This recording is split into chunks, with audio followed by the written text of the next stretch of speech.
Hello class, welcome to week 2.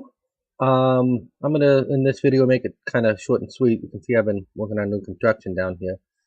But I want to say I was quite impressed with the responses that I got for week 1 and Fadiman's Underwater and Kennedy's About Suffering. It's interesting. Try and think of it not just from the perspective of, this Ann Fadiman who lost somebody that she was rapping with, but from the perspective of the instructor, from the perspective of friends, family, of the person who died. Death impacts all of us, and especially when you have somebody taken that young, it impacts us even more. And with About Suffering, I hadn't really heard much about stop loss. I'm not into the. I mean, I wanted to join the Navy, but I didn't understand all the terminology about the war and about war in general until I really started reading that story and looking at the fall of Icarus. Some of you still do not have your books. I understand that. We need to get them this week, and you need to get your assignment to me this week because I go by attendance. I go by whether or not you've submitted the assignment. On the weeks that don't have an assignment, we'll worry about that later. But the first couple of weeks are usually a little chaotic. So if you haven't gotten your assignment 1 in yet, please get that in. I won't dock points, but it's important so that way you don't get dropped from the class. Now this week, let's take a look at the syllabus here. This week we're going to be talking about organizing ideas and developing an outline.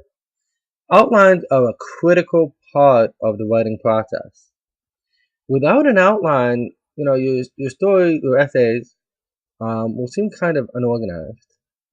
Some students have said to me, I don't write from an outline, and I've read their essays, and it's like, ooh, yeah, you need an outline.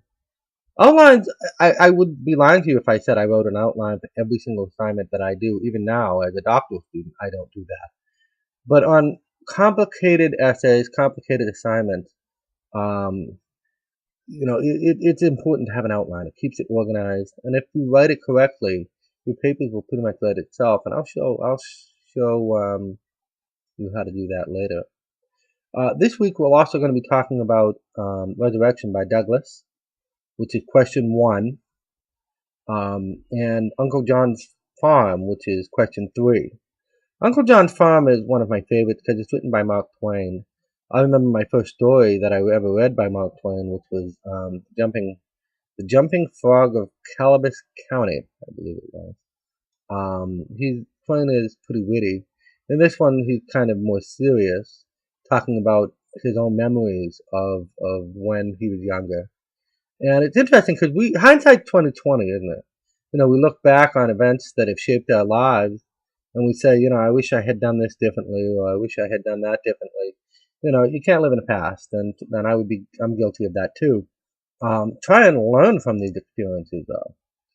Making a mistake doesn't become an error. Excuse me, an error doesn't become a mistake until you refuse to correct it. At least that's what a wise man once told me.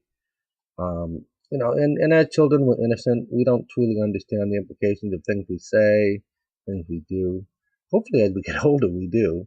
Although I know some people who, anyways.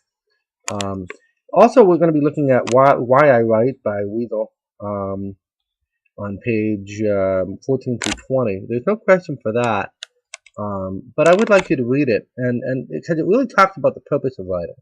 It really talks about why people write and why people, jot their ideas down on paper. The only way that you're going to become a proficient writer, the only way you're going to be able to expand your vocabulary, is if you write, and you write a lot. That doesn't mean that, every single day you need to be jotting in the journal, although that doesn't hurt. It does mean that, writing your essays and ideas down will help you become a more productive writer. The story of the Habs, don't worry about that. Actually read it. I wasn't really impressed. So don't do that one. Okay. But I do want to say this. Some of you have actually sent me essay 1 already. I was like, what? We actually haven't actually sent out the requirements for essay 1 just yet. I will be doing that during, I believe, week 3 is when I'm going to be sending out the requirements for that. So if you have done it already, good for you. I mean it. I'm impressed.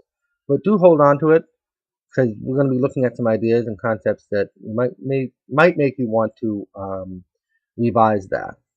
Okay. What else here? Trying to think. Yes. Make sure that you um, put your section number when you're submitting a reply and attaching a file, etc. Because I do teach 2 online classes, and as a result, it kind of gets a little confusing. One of you guys actually said, "Why aren't we using the Dropbox?" I had no idea what it was. Unfortunately, nobody really showed me that. I'm used to using what we call a learning management system, Blackboard, etc., where we don't have those types of things. Well, or rather, where we do, and I already know about them. Um, so just make sure that you email me your assignments. The questions, like I said, are on the syllabus. I did that deliberately so that way there isn't, I don't know what, do when. One more thing. We've been having problems with emails.